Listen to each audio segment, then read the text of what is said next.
First of all, welcome to the show, and thank you for accepting my invite today. And I wanted to start by congratulating you on the recent commitments that you've gotten with FIBA as a FIBA commissioner.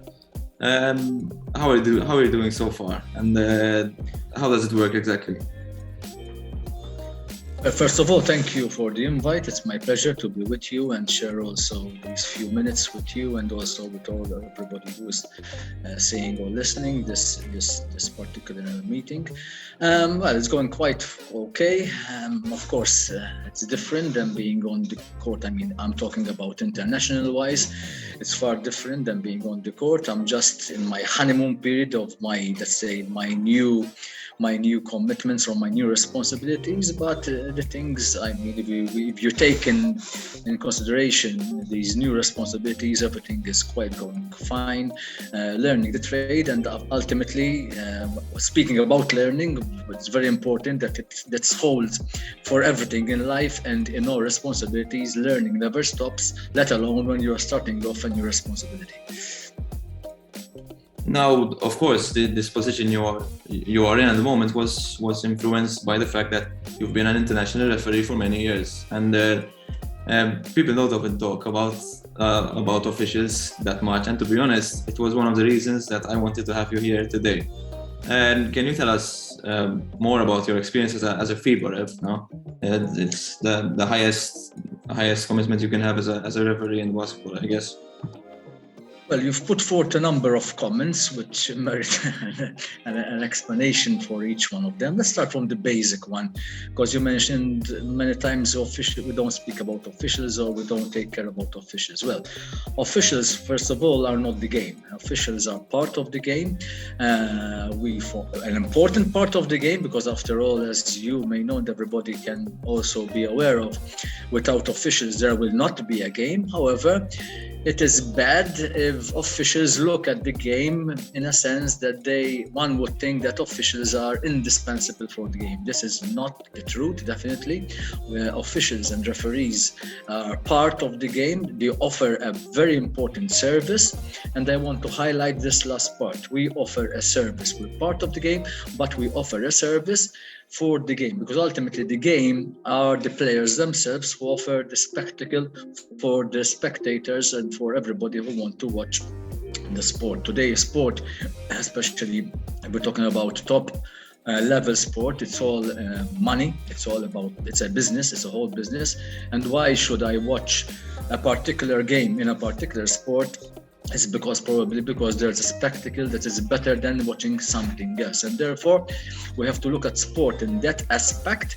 And referees then, within this particular environment, as I stressed a couple of seconds ago, we offer a service, and it's important then that we offer a good service. Just like when you go to buy something from the shop, you expect a certain quality, a certain service, and therefore referees are there to offer this service. Therefore, it's bad when you have, for example, some new or inexperienced referees who might think that they are indispensable for the game. This is not the case. But obviously, if you want to offer a good service, you have to be good at what you are doing. You have to do your job correctly and do your job based on a number of different values, which I could speak for ages about, values like of honesty, of integrity, of fairness, and so on and so forth. That maybe we can highlight maybe later on, even in this same meeting. And now then you asked me also about other things, about refereeing at the different levels. Yes, about my experience. Well, I've been in many years involved with basketball. My first experiences with basketball go back to when I was a kid, when I was basically joining my dad. My dad is in Malta is a well-known personality in basketball, especially when it comes to media. He's the father of basketball media for sure, Vassallo. I used to accompany him on games. I still remember clearly the first time I went into the Ta'ali Pavilion here in Malta, still with the concrete flooring, still with the stone slabs where you sit directly on the stone, still with 2 courts within the pavilion. Some don't remember this, still with the 2 courts, one horizontal and one perpendicular to it. There were also 2 games being played at the same time, sometimes in the same pavilion. This was way back in 1977 Xira against Zebuch. Then eventually I started playing myself. I started to learn to play basketball at Marsa School of Sport once a week. Eventually I was attending Stella Maris College for my school time, and then there was a time to try out for a local club. And it was Luxol. I was chosen at 12 years to join Luxol under 17 team. Then I started playing. I applied my game there for a number of years. Played with Luxol, then joined Floriana, then joined also for a season that time Muslim Juventus Conte de Fonte Greca. Then I joined also Hamlin Liberty until I suffered a serious, a minor, not a normal injury, a very rare injury on the eve of a match where I tore a particular ligament tendon that joins the hip to the knee. That makes it almost impossible, not impossible, but makes it very painful for me to jump on my left leg. And obviously with my height, me being only 5'7", I was a guard. In my playing days, definitely I had to jump to continue playing in the first division, and it was very, very, very arduous to play a game and then having some 3, 4, 5 jabs in your knee after the game for the pain. And then the doctors told me, look, it's going to be impossible for you to play basketball. It was a blow for me, a big blow for me. I was quite depressed for some weeks. I missed the game immensely. But then eventually I got an offer. I got a suggestion from the then president of the Malta Basketball Association, Joe Farrugia, who I salute. I believe he also had a podcast with Joe Farrugia a couple of weeks ago, where he came with the idea that maybe I could referee. I had already done some refereeing work way before, years before, when I was also doing some coaching with the younger kids. But my first reaction was definitely, I will never join those. No, I'm using very, very, very kind words and very polite words. These were not the actual words that I used, but I will never join that group. But eventually I changed my mind also on the insistence of Joe, and I don't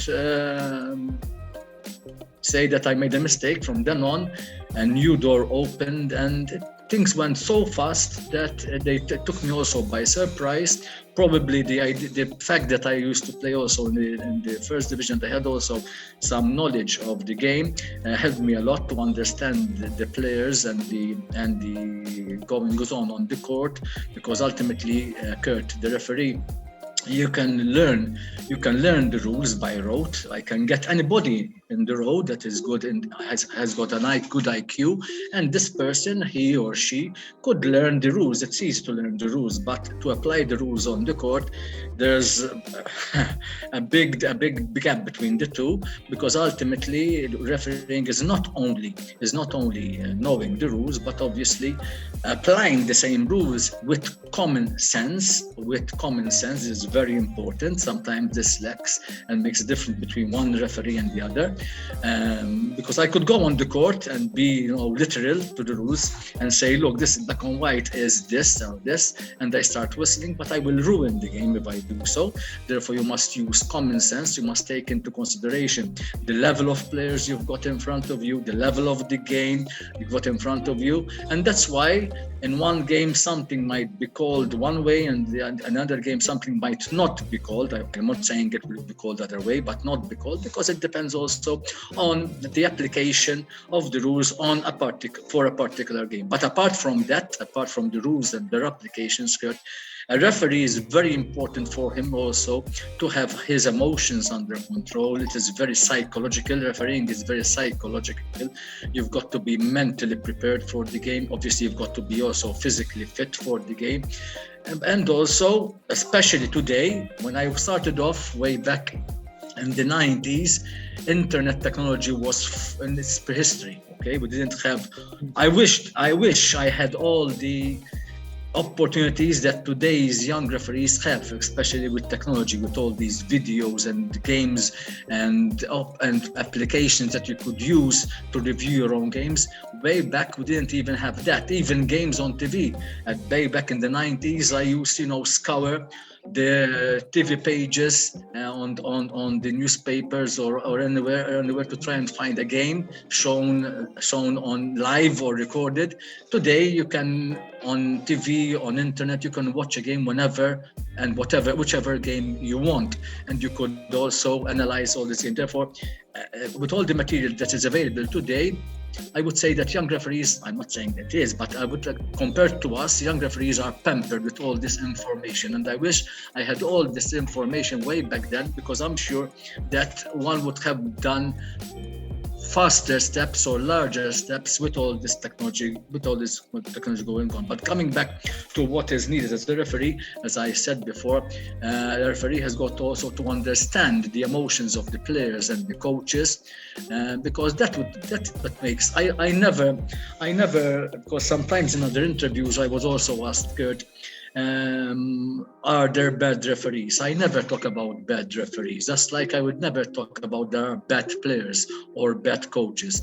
I like to use, even when I do my lectures to young referees, I like to use 3 levels. I would say there are referees, there are good referees, and then there are excellent referees. The difference between the 3 is basically are minor things, but details are basically details. I'm sure that the good referee knows the rules, but then it's maybe how he or she can understand the emotions of the players, how can he or she keep under control and calm under stressful situations. Obviously, most of this also comes through experience. I have to admit that when I was young, my reaction to certain stressful situations varied differently than, let's say, a year or 2 ago, when that's where experience comes in.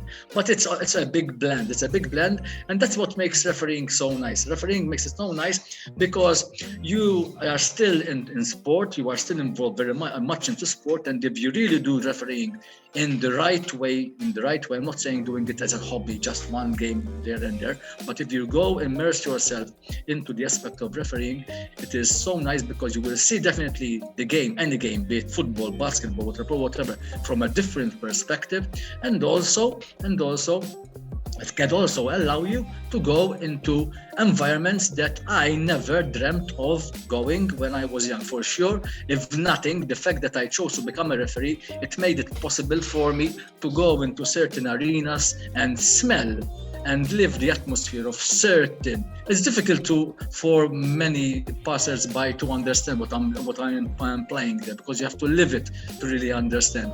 But to smell and be on the court with certain players, to see the game, to be there, to feel the atmosphere within a packed arena with thousands of spectators in an important games, it's a pleasure. It might seem, I mean, some say it's crazy because this is stressful. Yes, it is stressful, but life is stress. You have to control then the stress. Obviously, you have to think. I like to look at life positively. Okay, therefore, even if it's stressful, there's also good stress and negative stress. And it's important that you keep yourself on the good stress levels, obviously, via training and good psychological preparation. Good psychological preparation that when I was young. Kurt, sorry if I'm taking long, but I'm taking many different aspects, okay? But when I was young, I remember when I got, I never knew about psychological preparation at my first years of refereeing. But very early in my career, I was lucky to meet two important mentors who were, I would say, pioneers even in Europe as regards psychological preparation, and I learned from them, and I started applying the psychological, especially visual imagery, ahead of the games. I applied and I saw that it worked a lot and helped me also to improve my game a lot. But when I came back to Malta and I talked about these things, I still remember, I'm talking about very early 2000s here, I'm talking, there were even people, not only in basketball, but also in other sports, including football, that tried even to make a mockery out of me, okay? And tried to ridicule me and saying, what the heck is he talking about? But as we know today, this is very important today, when we talk about psychological preparation and also sports science today, it is what it's making athletes into super athletes. Therefore, this is the way forward. If we don't invest into these things, okay, gone are the days that you take a ball, for example, and you start practicing. Of course, it's important. For example, let's take basketball. It's important that a player knows all the fundamentals and sharpens his fundamentals, but gone are those days. An athlete today is a whole package. Of course, the fundamentals, the technique is important, but as regards sports science, it is also the make or break if you want to improve or not. Let me stop for now because I know you have more questions. No, I fully agree with this point that you're making, because as we can see all around the world, it's becoming one of the major factors in all of sports, because it's the way that players can continue to go and play further. And I also wanted to touch upon the point that you made earlier about the 90s, because it's definitely not only the case for you and for officiating. I was watching a press conference last week before the jersey retirement of Dirk Nowitzki, and his comment was that the only way he knew about Dallas, Dallas as a place, and the Mavericks was through the TV show that his parents used to watch in Germany. So I guess it's normal to have these issues at a time before the internet. Now, I wanted to touch upon the fact that you mentioned before, that the game is a spectacle, and I have some curious questions to ask you, because as you mentioned, you played in packed arena, you officiated in packed arenas in international games. What game do you think was the best game you've ever officiated? All games have a history. There are games. Let me. I'll come back to this, but let me put forth something that might be interesting also for everybody that's listening. I mean, I'm not inventing the wheel. I'm just saying. I'm talking from my experience. Along the course of one's career, be it officiating or even being it playing, one cannot expect also, we talk about consistency, but one cannot expect that you are always at the top level every single game. Let's call it coming from education, let's call it A+. We can't be always A+ in every single game. You're going to have games that you are prepared for the game and still you have a B performance or a C performance. These things are very much possible. Therefore, that is also what can help a referee to continue going up the ranks, that you must be ready that sometimes once in a while, even if you have consistently A+, B+ games, sometimes you're going to have that C- games that might not be because of you, it might not be because you're not prepared, but because the circumstances, because the game has progressed, because there were certain situations in the game that then led to certain instances that made it end up as a C- game. The most important thing, just as in life, we all make mistakes, just like players do. Players do many mistakes in a game. Coaches make hundreds of mistakes in a game. Referees can also do mistakes in a game. And also, coming back to what I was talking before, what separates a normal referee from a good referee to an excellent referee is also the number of mistakes performed or committed every single game. Does the world's top number one referee commit a mistake? Of course, even 2, even 3. But maybe it's only a handful of mistakes in a game compared to other referees. But for sure, then you've got to learn from your mistakes. It's important that you learn from mistakes so that if you had a C performance today, next game is finished, game is gone. And this comes also to any situations that have come around in the game. In previous interviews, sometimes I was asked, but if you send off a referee, if you disqualify a player, or you have an incident with a coach or a player, will that be recurring in the next games? No, the game has finished, that's finished, okay? If we keep on doing so, you might as well pack up and stop refereeing, because it's not your job then, okay? It's finished, okay? Just same thing, if you have a C performance, forget it, let go, and then work on your mistakes so that you don't commit the same mistakes over again, and let's come back to an A+ game as soon as possible.